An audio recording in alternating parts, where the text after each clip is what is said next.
Good afternoon, everyone. Want to thank you for watching the Barre Beat podcast live from 802 Scoop. In studio with us right now is Gina Galfetti and Topper McFaun. Good afternoon. Good afternoon, Mike. How's it going, Mike? Oh, it's going well. And yourselves? Good. You excited about the season?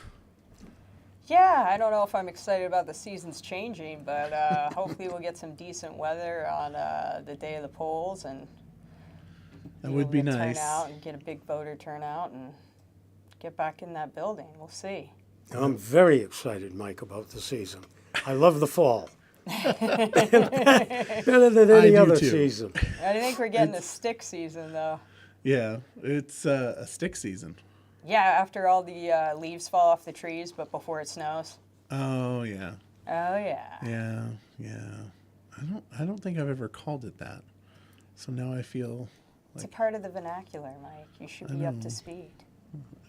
I'll have to add that to my repertoire. Stick season. Yeah, that's a good one. Never heard that one before.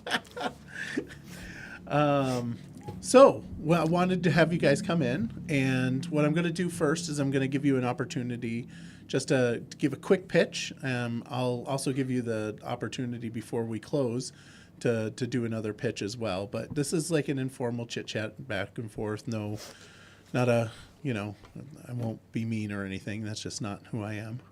Or at least I try not to be. Sometimes I am. But why don't you tell me why you're running?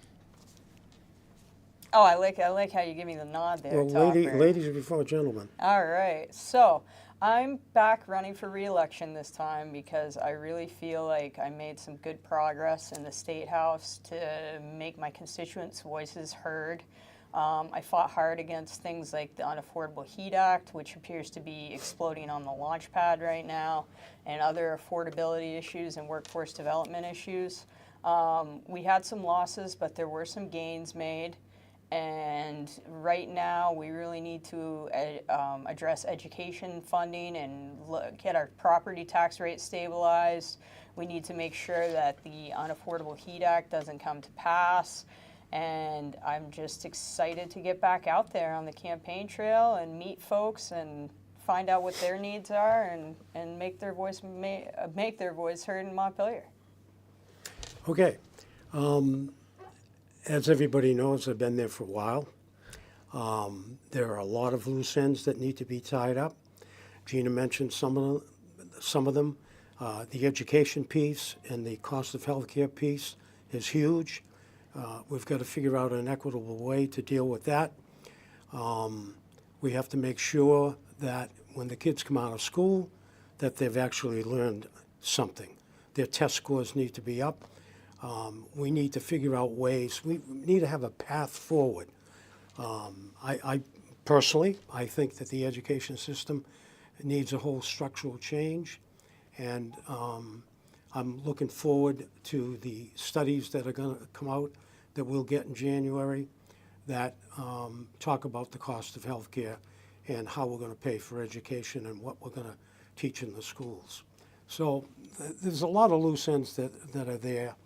And we need to take care of them. And I know what didn't work, and I'm looking forward to figuring out things that will work. All right. So, we were talking about education, so might as well just jump right in on that. What are your thoughts on the education system and how we can deal with the fact that, statewide average, it's 14% increase, and I think Phil Scott said it was going to be a minimum of 7% increase in property tax. What are your thoughts on how to deal with that in this next session? Right now the school funding system needs a complete overhaul. We're drawing from different pots of money every year that it all basically falls down to the homestead tax rate at the end of the day to make up the difference. And I think there's other ways that we can approach that. I don't think there's any easy answers. They've commissioned a study to look at different structural changes for school funding, but what needs to happen is when we get that study in January, we have to take action quickly, right? Because last session, there really were no structural changes made. So we're looking at another significant tax increase this year, which is disturbing and is going to have a lot of people upset. So the legislature needs to stop doing studies and start making changes. I think one of the things that needs to happen after consolidating all the school districts is we've consolidated the districts, be that good or bad, but it doesn't seem like we've really consolidated the administration. And the administration, both salaries and the amount of folks that we have is bloated. And that's really driving up the cost of education. And unfortunately, teachers' salaries and school books and infrastructure are getting passed over as we continue to feed that bloated administration. So those issues have to get addressed. And here's the way I look at it. If I had all the answers to the problems that we have in our education system right now, I'd be a genius. I don't know, Michael, what the answer is, but what I do know is what we're doing now is not working. And we've got to take a real good look at the people that really delved into this over the summer and the fall. And take a look at what they've got. We need to talk to people who are impacted by what's going on in the school systems. And we have to make sure that people understand that the legislature, all they do is kind of rubber stamp what comes into us. All the school systems make up their budget.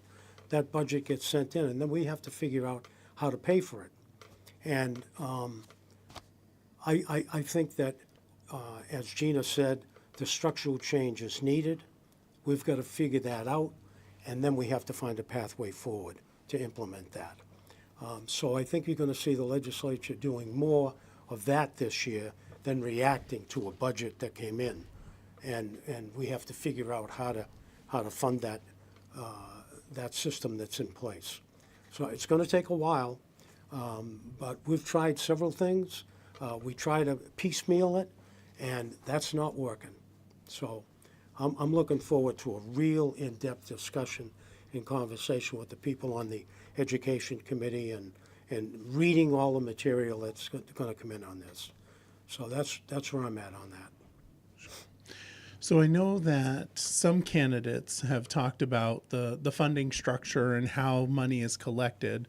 Something that I've heard recently is a discussion about pushing it from property taxes over to income taxes. I don't know what the viability of that is. My guess is, since it's coming from the candidates that I heard from, it's probably going to be something that's going to be on the docket next year.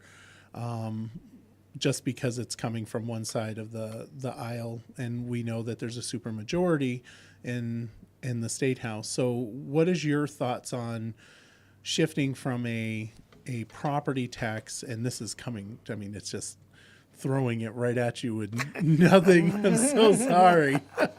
But it's something that I've heard recently that they're thinking about doing, which is shifting from a property tax model to an income tax model. Well, honestly, Mike, I don't think that that's going to be a viable solution, because when you look at how there's different pieces for the school funding, right? You've got liquor and lottery and things like that are feeding in one bubble.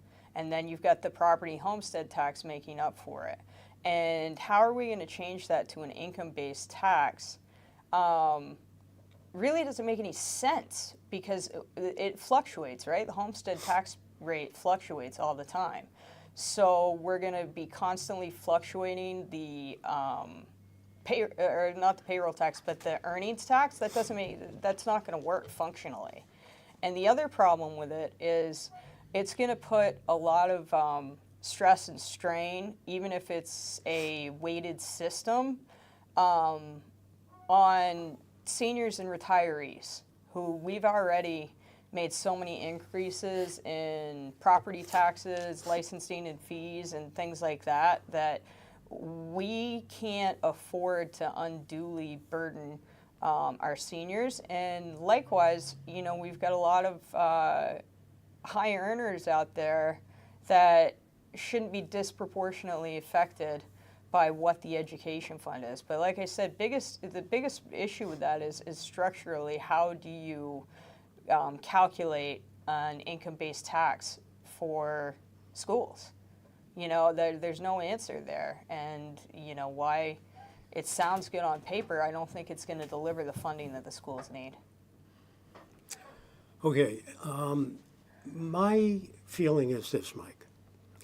If the makeup of the legislature doesn't change dramatically this time around, you will see that income tax solution to the funding. That's what's being pushed. Supermajority controls everything that goes on in that state house. And if we don't get enough people in there with common sense, you're going to see that kind of funding being pushed. I don't agree with it. And I'll tell you why, a couple of reasons why.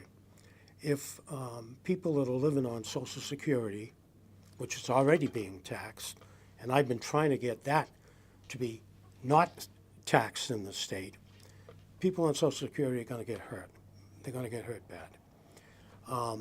Low-income people, middle-income people will get hurt with that kind of a system of funding. We have gone through several different ways to fund education in the state of Vermont. None of them have worked yet. So for me to try to sit here and tell you, answer that question, here's what I think. I can tell you what I think won't work, but I can't tell you yet what will work because I'm waiting for that study to come in so I can review that. People who understand that education system better than I do are going to come in and make recommendations. We'll look at those recommendations, and then we'll go from there, try to find a path forward. I'm hoping to work with anybody that I can in that State House to get this done so that that funding system, however we fund it, is going to be equitable for everybody and not just a few. You know, you mentioned the study aspect of it too. I would bet my bottom dollar that if there is a push to switch it to an income-based tax, there will undoubtedly be no structural changes made and another study will be commissioned. So we'll have another year, two, before we see any stabilization of the tax rate, and we just can't, Vermonters can't afford to wait for these solutions. We've got, I think, 27 studies of the system over time in the books. It's either 27 or 17, I'll have to check that. It's time to take some action, and there are some people that understand that system down there really well, and I think that we need to listen to those voices. I know that Senator Scott Beck has a very good understanding of how the education funding system works, and hopefully, even though we have the supermajority of Democrats and progressives, people will start listening to folks like Scott Beck and really take a look at some of the things that he's coming out with to make real changes in the education funding. And adding on to that, all those studies that she just talked about, they were all supposed to be reviewed to see how we got from A to B to C. Now we're going further. All of those studies are supposed to be reviewed, and part of the recommendations, if it's appropriate, will come from that review. Well, I know me personally, I hate studies. Just something that I hate, especially when we start talking about the clean heat standard study. Exploding on the launch pad. I love that study because it finally showcases all the problems with the clean heat standard that were brought to the committees during the session. And, you know, Myers Mermel from the Ethan Allen Institute predicted the $4 per gallon increase and brought that to the study, and it fell on deaf ears, and they pushed it through anyway. And now we've spent all this money and resources on doing a study that the Public Utilities Commission has just come back and verified that information. So it's just another great example of folks not listening to the counterpoints when you have a supermajority. Be it one way or the other. I'm not in favor of a supermajority either way. It makes for bad lawmaking. When you're not considering the counterpoints and other opinions and ideas in committee when these bills are being drafted, and not listening to folks with opposing views and considering their viewpoint, then we're just not executing the lawmaking practice in an efficient manner. And one thing I'll add to that is, while that bill was being debated in the committees, people who are actually impacted, small oil companies, etc., came into that State House and talked about why it wouldn't work. They didn't listen to them. And if you're going to solve a problem, you need to deal with the people that are going to be impacted.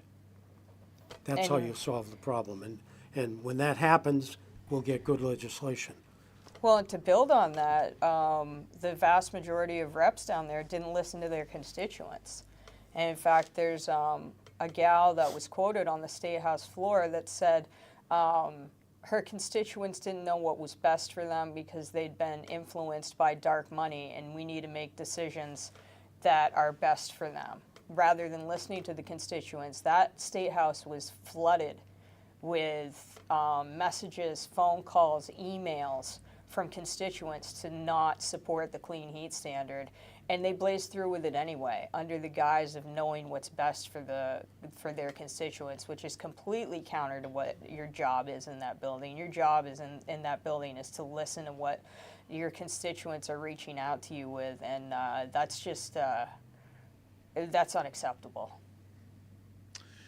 Let me give you an example of what she's talking about. Yesterday, Gina and I were out knocking on doors and talking to people. And I talked to a gentleman out in the backyard. And unbeknownst to me, his wife wanted to talk to me about specific things. So I didn't know that. So I put up a Facebook post and about the good time we had talking with neighbors about and friends about issues and so on. Well, I told this woman, I said, look, I would like to continue this conversation. She wrote me a comment, and it was well taken. And I said, I'd like to talk to you about that issue more, and told her to call me anytime. Now, I expect she'll call me, and my job is to listen to what she's got to say as we go forward. If I get reelected, I have to remember what that person said about a particular issue so that I take that into consideration when we're making decisions, either in the committee or on the floor about particular legislation. Yeah, that's a good point, Top. And I mean, I think the important thing to recognize too with the clean heat standard was it had bipartisan constituent support. Folks from both sides of my constituency, whether they be Democrat, Independent, Republican, were all very much against the clean heat standard. Yeah. So clearly, the supermajority is not representing the people that they've been sent there to that they've elected to be their voice. It's I think it's a style of representation.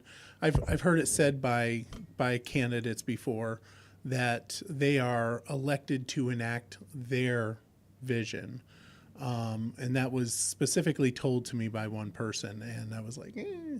So you definitely don't take that tact. You are, it's more of you are bringing the desires of your community to the State House versus enacting your will upon people. Yeah, you can't do that job with one mind.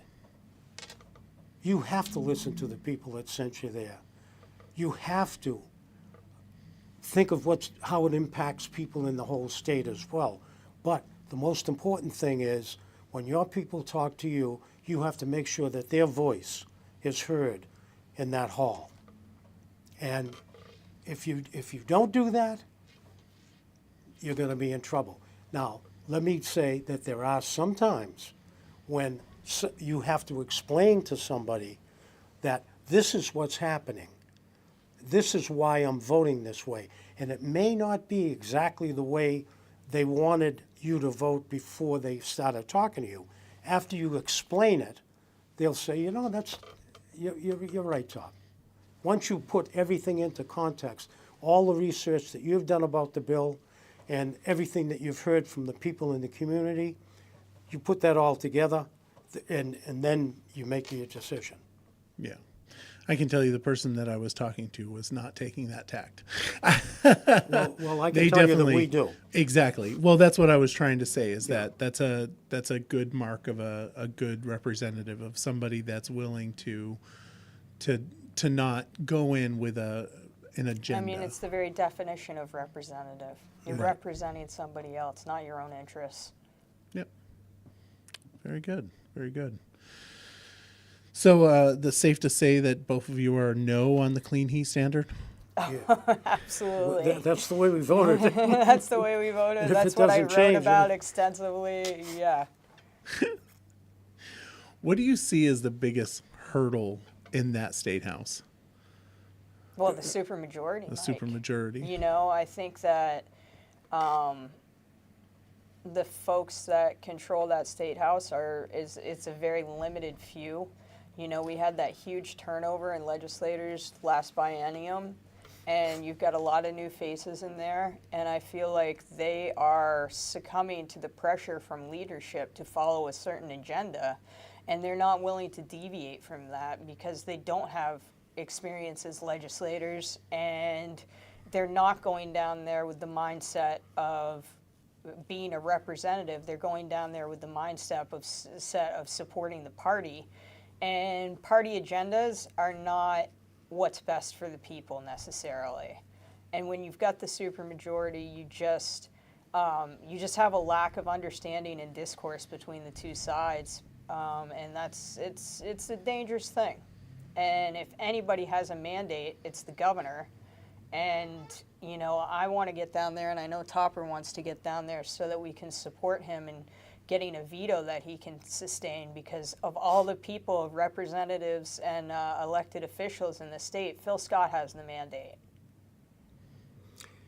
And what I'd like to see, what you asked, the question was, what is the biggest obstacle? I think that the supermajority is a major problem. As Gina had said earlier, supermajority on either side does not result in good legislation as far as I'm concerned, because one side really doesn't listen completely to the other. I also want to make sure that Governor Scott has a bench so that if he does veto a bill, then he's got somebody, enough people in there to uphold that veto so that discussion can be taken over and go into more depth about that particular subject and maybe make a different decision. It's so important to be able to sit down and especially in a committee setting and be able to talk to the people in that committee and people listen to you. You know, you're talking with them, you're having a conversation with them about it. You know, people aren't just talking at you and telling you how it's going to be. You need to have the kind of conversation where there's an exchange of ideas between everybody and there is compromise on either side. And you come out with something, it may not be exactly the way either side wanted it in the beginning, but it's something that will help our constituents in the area that we represent and people in the state. The clean heat standard does not do that. That's a perfect example of not listening. Glenn Brummert says, my neighbor is one of those new legislators, and he doesn't listen to me at all, just keeps repeating the Dems who are elder Democrats. So, people are feeling the pain that you're talking about. People are not listening. Unfortunately, that's the case. Not with you guys, because you guys do it the right way. We hope. We work hard Do the at it. best we can. So with that supermajority, and Topper and Gina, you'll have to excuse my ignorance on this. Earlier this year, Phil Scott appointed a education secretary, Zoe Zonders. Now, was that just the Senate that dealt with that, or was that? Yeah, the Senate deals It was the with Senate confirming appointments. confirmation. Yeah. See, my ignorance is okay. Well, never mind. I guess there's nothing to say about that because you guys didn't get a vote on that. Nope. Want to make a comment about Zoe Zonders? No, No? it's the governor's choice to do something. It's on an interim basis, and that's his prerogative. All right. Yeah, I support her and her efforts to make consolidation work. I think that she's a sharp lady and has a lot to bring to the table. And a big part of the reason that she wasn't confirmed was, again, partisan politics. Yeah. And that's what I was trying to get at was it is partisan politics. It's very unfortunate we had that go down. I was very disappointed to see the lack of support for her. Give her an opportunity. She just came here. Just give her a chance. It's obviously the system's not working. Maybe she can fix it. But that being said, hopefully she'll have another couple of years. One of the clean heat standard crazy, affordable heating. Oh, wait a minute. The Unaffordable Heating Act, Unaffordable Heat Act. It's the Affordable Heat Act, but yeah, I like to call it the Unaffordable Heat Act. I'd like to think that I was the one who coined that right off, but we'll see. So one of the things that it does, if I'm recalling correctly, is it allows people to sue the state of Vermont, basically getting rid of our sovereign immunity that we as a state would have. Is that correct? I think that you're thinking Or is more that of the Global Warming Solutions Act. Yeah, So, that's going okay, to so allow I'll- private citizens to bring suit against the state of Vermont if we don't reach all of our carbon benchmarks as the years go by. And I know that we have some of those benchmarks coming up in 2030 and other things that that need to happen. So it's going to flood the Vermont legal system with litigation, and it's another should be exploding on the launch pad type of thing, but it's been pushed. Yeah, and that was voted before you. Yeah, correct? before I was in, Topper would have been there for No. Global Warming Solutions. I didn't vote for it. Well, I'm glad you answered it, but I knew the answer, but we definitely want people to know that. So you don't support legislation that allows people to sue ruin the well, let me rephrase that. Yeah, okay. There's times where you can sue, but that's to sue, get To rid of open our... up that kind of spectrum of lawsuits is just, it's ridiculous. There's going to be a ton of frivolous lawsuits that the state of Vermont's going to have to pay to litigate, and win, lose, or draw, that's going to be a huge expense and burden You on take that money Vermonters. and put it towards education. It's like the renewable energy standard, not the renewable energy standard, but the climate superfund bill, where we're planning to sue big oil for carbon emissions in the past. It's retroactive legislation. My feeling is that it'll probably be shot down on a constitutional basis. And what people don't understand, a question I asked on the House floor, is if we fail with that legislation, the big oil companies that we've gone up against will have the opportunity to countersue us for legal fees. And when that happens, we basically paid to litigate it twice. We paid to go after big oil, and then when we lose, big oil will come for us. And you can guarantee that they're going to have a deep, deep bench of attorneys that is going to cost a fortune, and then the burden of paying that litigation money is going to fall back on the Vermont taxpayer. And it'll take forever to get through the courts because the courts are so backed up now, it isn't even funny. That bill was not ready for prime time, there's no question in my mind. But it was pushed through by the supermajority. Yep. That's what I think Gina and I are saying. When you have a supermajority on either side, that's when the partisan stuff comes in, and it's not good for legislation that has to help all of the people that are affected by it. Yeah. So, Topper, you've been doing this for what, 10 years, 15? How long has it been? It's 20 years. 20 years. Oh, man.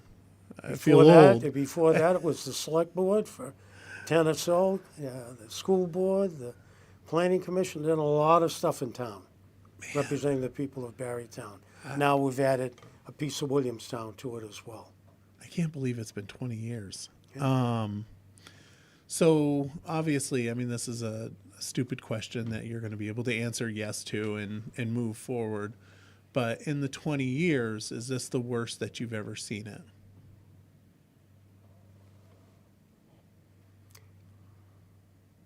This last session was pretty bad. I would say the last two have been difficult. Have been difficult. It's been difficult to work across the aisle in a lot of cases. But on the contrary, it's been not so difficult on some not so hot button items. I've been able to get some things done in committee and on the floor.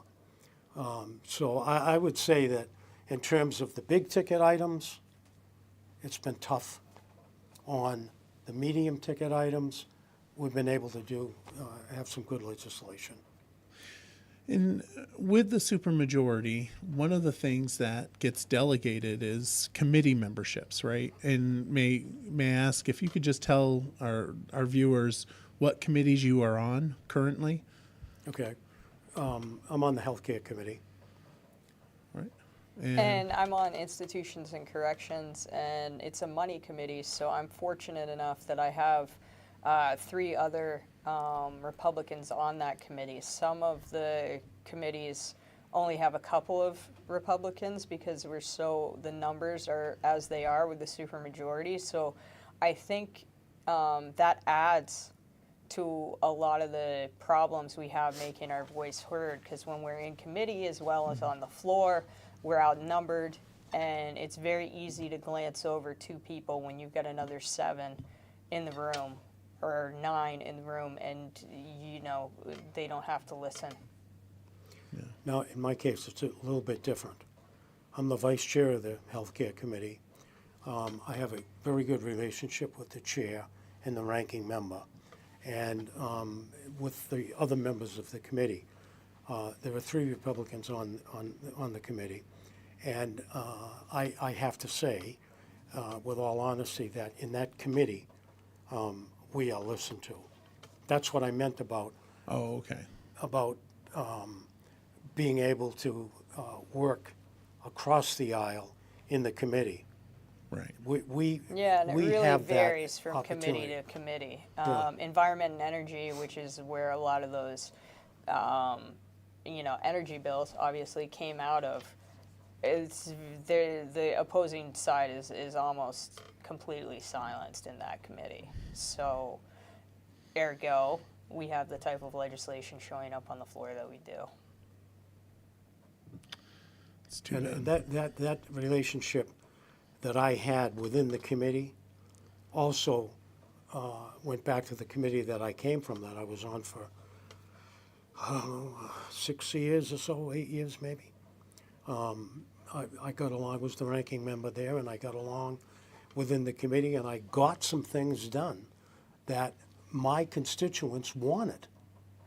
So I'd like to be able to get some of those big item tickets that really have an impact on people.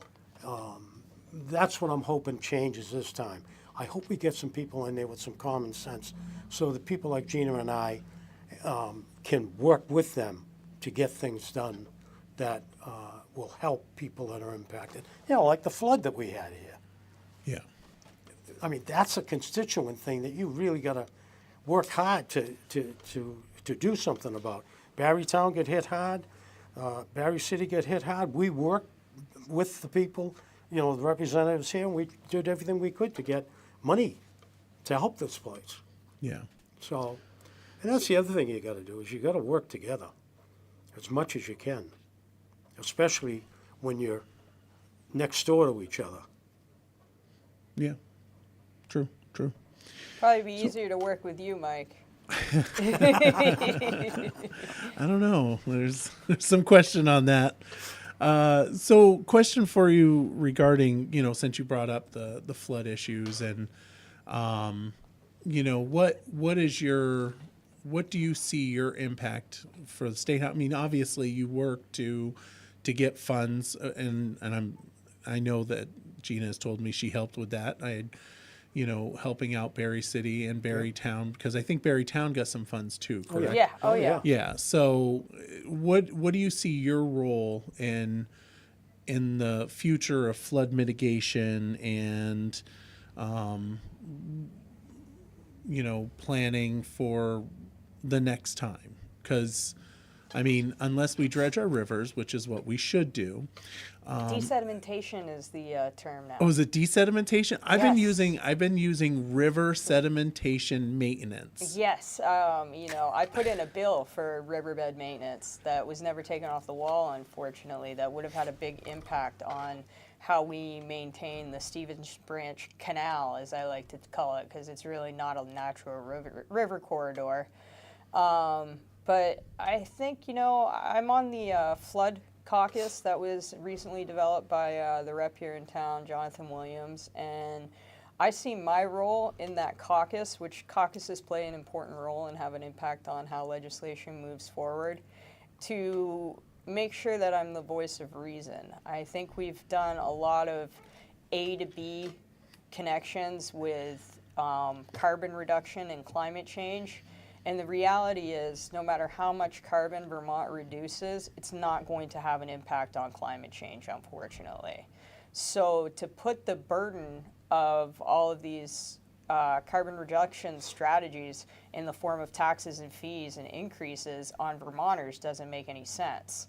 What does make sense is making sure that we're building more resilient communities, making sure we're taking care of our infrastructure, and advocating for things that are literally nuts and bolts, boots on the ground adjustments and changes that will have an impact on mitigating future flood events. Very nice. And I see my role, Mike, listening to the people that have already been affected by what has happened, listening to them and trying to bring their voice to those people on the committee that are going to be dealing with this head on when we go back in there. Well, Unfortunately, Mike, what happens in there is if the environmental committee is working on it, the healthcare committee is not working on it, it's working on something else. So what I have to do is rely, if Gina's on that caucus, then I have to rely on making sure that I'm talking to her, and I have to make sure I'm talking to people on the committee that's responsible for it, bringing that voice forward so that they understand what the impact of this is. Gina talked about resiliency. We've got to figure out a way to do that, because the next big storm that we have is you're going to see the same thing all over again, unless you do something, like she said, structurally changing what you're doing. Because what we're doing now is not working. right. Just for folks that are listening, do want to let you know if you got a question for Gina and Topper, please drop it in the chat. Also, I did put their Facebook pages there, so after the show, go to their Facebook pages, click like, share it with your friends in Barrytown so that everybody can see. And like I said, if you get a question, please post it in the chat. Regarding the the flood mitigation process, are you supportive of a regional watershed planning setup? It's hard to say because What does that mean? no, I'll explain it to you, Mike. No, I mean, what regional watershed planning process means? That's what I meant. Regional 'Cause water planning just means taking a higher overview picture of what's going on in, say, county-wise as opposed to city or town-wide. Some of those things are probably going to have to come into play. We've got the 3-acre stormwater rule, which is very contentious right now. The EPA is pushing on anything that's part of the Lake Champlain watershed to reduce the pollutants that are going into Lake Champlain, and they're enacting this 3-acre stormwater rule. And that's a situation where the state of Vermont's going to have to work with the federal government to find answers that don't put the burden of compliance on individual homeowners or HOAs or things like that. And that needs to be straightened out. As far as regional planning, I think, that each community tends to know what works for them, what's historically worked for them. You look at the city of Barre, and they're finally doing some desedimentation down by RK Miles under that bridge. I can tell you from experience growing up on Vine Street that riverbed was significantly deeper in the 80s and 90s, and you didn't see the flooding events that you see all the time there now. There's a system of tunnels and things that go underneath the city that draw water from the east side, I believe, down to the west side. Could have that backwards. No, I think I'm right. Yeah, because south is way north. Yeah, east and west. For example, where Matheson School was down underneath City Hall, that tunnel was big enough for my grandfather to walk through when he was a kid. Now it's silted up within feet of the top. You can't expect, when you've diverted a river from going down basically where Main Street used to be, was the original path of the river, to sustain its diverted path if you don't fix the infrastructure that was put in place to move it. And, each community kind of knows what those sorts of things are that have happened.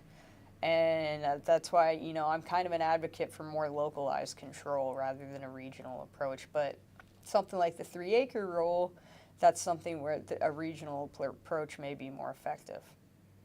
You touched on something, Gina, and I feel that it's important. We talk about, Topper, you've been doing this for 20 years. And then before that, you served your community in other ways. And Gina, you were just talking about the fact that you were down on Vine Street when you were a kid. And I remember the same thing, right? I rafted down the river. I played in that river. I've spent more time in that river than probably the majority of the people that are river, specialists because of the sheer amount of time. And that's something that both of you have is a significant amount of time in our community. Topper, how long have you lived in Barre? I moved from Montpelier in 1967, I believe it was. So you've lived in this community since 1967. 67 to 68. And I know Gina was born a little bit after that.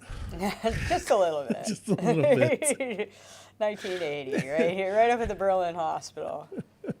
Right. So it's a significant amount of time in the community, and for you to be able to take that history that you have with the community is pretty awesome to bring it to the legislature, which I think is probably more and more not as experienced with the community, but that's just my personal opinion, and I'll just leave it at that. Oh, sorry. Well, having that long memory. Sorry. Having that long memory in an area is very important. Yeah. I think newcomers have a ton to bring and offer to the state, but there's certain aspects like the flood thing that, I've done my research, and certainly anybody that moved here could have done their research as well and just as effectively, but they didn't necessarily have a grandfather that walked through the tunnel to bring Right. that information forward. And that helps you to do that policy on those kind of things. Granted, there's And there's obviously plenty of stuff I don't know about the Right. folks that are coming in that have much bigger brains than I do. Well, can yeah, speak to. You know, I can remember going fishing in the river. You know, frankly, right now, I wouldn't go fishing in the river and eat the fish. I mean, I'm sorry to say that, but when I saw what was going down the river, and all of that is now sediment, I mean, I don't know whether that's supposed to save the fish or kill them. I don't know which, but it's not good as far as I'm concerned. But in terms of experience, because you brought that up, I understand how a town works. I understand how a school works, because I've been on both of those, the school board and the select board. And I can bring something to that conversation locally, but in terms of trying to affect things in the state, and in that role as a representative, the only thing that we don't do that much in terms of actual work on affecting what happens locally.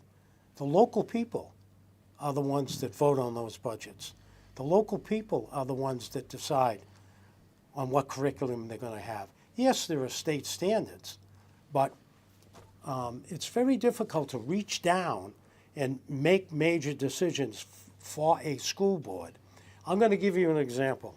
When the merger was being talked about, I went to the school board meeting and I asked to speak. And I wanted to speak to the people in Barre Town because I knew that Barre City and Barre Town were going to be forced to come together. I absolutely knew that. Yep. I went to that school board meeting. I spoke on the television, over the airwaves, and said to the people of the town, you are going to be forced to join. You're going to be forced to consolidate. There's about $5 million that comes with that. Don't lose it. So, I mean, that was a point where I was kind of at odds with the school board, but I felt it was important for the people in the town to understand they were going to lose that amount of money because that came with the merger, to help you merge. So we didn't do it, and we lost the money. Yeah. But, I mean, yeah, I had the experience. It didn't work in that instance. But I can tell you there's a lot of other times where I've used the experience that I've had in the town, on the school board, in that legislature to get things done. There are 3 housing projects that are being worked on right now for people who have autism, developmental disabilities. I'm going to go visit one. I think it's next week. That was a bill that I submitted because a constituent of mine asked me to do that. Now it's there. The money is there. I work like a son of a gun to get the money for that, for those projects. Hopefully, those projects are going to show us what's the best way to move forward to help those people between the ages of 20 and 65, when there's not very many services for them, especially housing. Yeah. And people are aging out. Can't take care of the kids the way they used to. The kids with intellectual disabilities, as an example. So that experience really helps. Yeah. And knowing some of the people in that building makes a big difference. And both of you have that experience Yes, of knowing those people in the building. I might add that for a freshman legislator, I'm going to say that Gina, who sits right next to me in that building on the floor, did a wonderful job last year. Quick learner, got to know people, got to know how to compromise quickly, and was effective, very effective in the legislature last year. Was doing things that a freshman legislator would never do, working with the hierarchy in the Republican caucus, things like that. She made a name for herself. People respect her. So that's what you're looking at when you're looking at Gina too. She's got that experience. Nice. Thanks, Top. You're welcome. That's great. One of the things that I know that we've talked about on separate shows is the vaping bills, and how you I know you fought for that, or not fought for the bill, but not fighting against it. Sorry, and your work on that, because Yeah, I mean, my main concern with that bill was that we were going to penalize adults and rob people of color of their free choice to decide what was right for them in the interest of promoting an agenda that wasn't going to work. And let's break that down.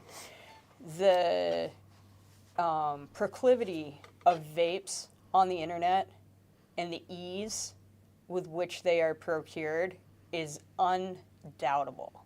Yeah. You can get these delivered to your door, tax-free, with no age verification.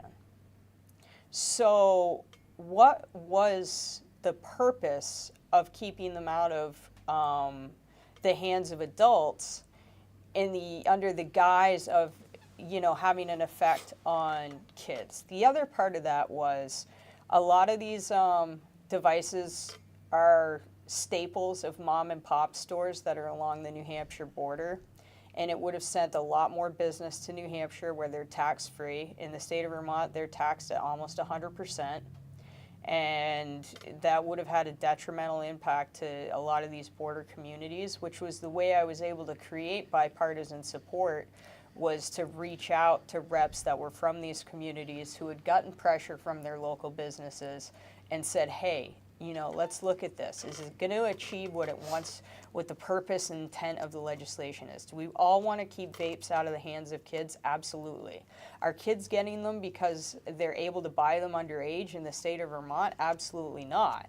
They're getting them from older friends, and they're getting them from the internet, and they're getting them from their parents as well. So it wasn't going to have the impact that the name of the bill laid out. And the other problem with it is that, the sale of flavored tobacco and flavored vapes all goes into the education fund to the tune of about $80 million. So in a year where we were facing record high property tax increases, it just doesn't make sense to eliminate that revenue to accomplish a goal that could not be accomplished through this bill. yeah, And I will just add to that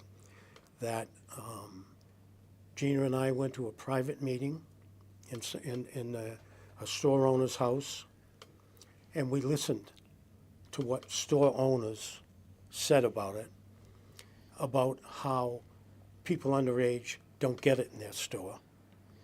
And so with all of the other things that she talked about, that's why we voted the way we did. We listened to people that were affected by it, and that's how we voted. yep. All right. Well, we are 5 minutes of 1 hour, and I just want to give the two of you, is there something that I haven't talked about that you want to?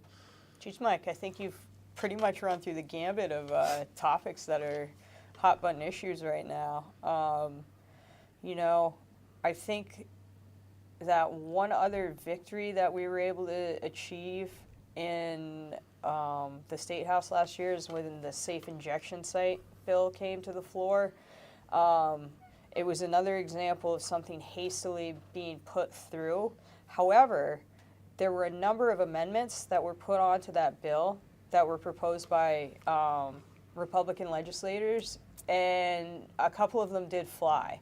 The first one being an amendment to give local municipalities control over whether or not they wanted one in their area, and the second one requiring that the staff that staffs these places be licensed, and those were two big pieces of that bill that were overlooked in committee, and cautionary words fell on deaf ears. But when it did get to the floor and the entire legislative body was able to consider it, there were some good amendments made, albeit I don't support that bill in any way, shape, or form. It is an example of us getting some things done and having some positive impacts on a bill as it goes through the process. Well, it sounds like you guys have done a lot with the very meager power that you guys have. Super in that state minority. House, which is pretty phenomenal. So it would be really awesome to see the two of you there with a majority. Well, I don't think that's going to happen. I know. You can I don't always think hope. that's going to happen. But if we could just get a lot of people in there with common sense, it would make a big, big difference. People that aren't so polarized that they're on the far left or the far right. If we could get people here and talking with each other, we would be doing a much better job than what we're doing. Michael, we have so much to do in there. Look at the cost of health care as an example. That's something that people have been working on for years. We take one step, and then we take a step back because we do something else. Right now, the cost of health care is more than it was 10 years ago. So we've got to figure out a way forward for that so that it doesn't cost so much, and yet we receive the kind of health care we need. The Human Services Board, not the Human Services Board, but the Green Mountain Care Board. They have a study that they have completed. I want to really look at that because I've been involved in healthcare since the healthcare committee first started, before I got moved to another committee and then back to that. That's a major, major problem for people.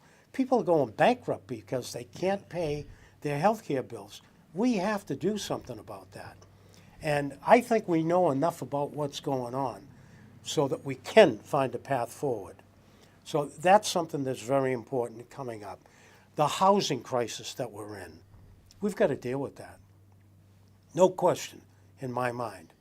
And we're pumping all kinds of money in there. I want to take a look at what's going on with that money. How is it being spent? How many houses, how many units, apartment units have we produced for that money? Because I hear all the time from employers, we can't hire anybody because they can't find a place to live. So we have to deal with that. Gina talked about the opiate problem. That's a huge problem because we're losing our workforce to a lot of that.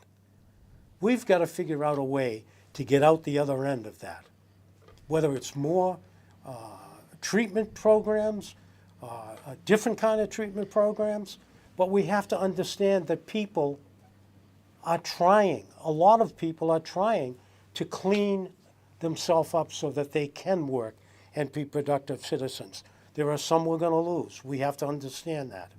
If you talk to a doctor, which I have, I've talked to plenty of them, you talk to people that work in the hospital system, you'll see how they're impacted because of that. We have to do something about that. So there's a lot of things, Mike, that I've been involved with over the last 20 years, that some of them are finished, some of them aren't. They affect people in my district, and I want to go back there and deal with that and make sure whatever we do, it's affordable. That's the key thing. You can't just keep taxing people. We've got to figure out a way, a path forward that is reasonable and that's equitable. And that's why I want to go back there. All right. Final comments? That's mine. I'm ready to go back there and fight for sensible policy. Just like Topper said, we gotta, we gotta put the brakes on. We got a lot of federal money after COVID, and we can't keep spending with that kind of mentality. And it sure looks like that's exactly what we did for the last 2 years, and it has to stop. So a comment was made on Facebook, and it was by Linda Kuchar, and she made this comment, and it says, "And now we're going to hand out free cell phones to people who OD to call for help."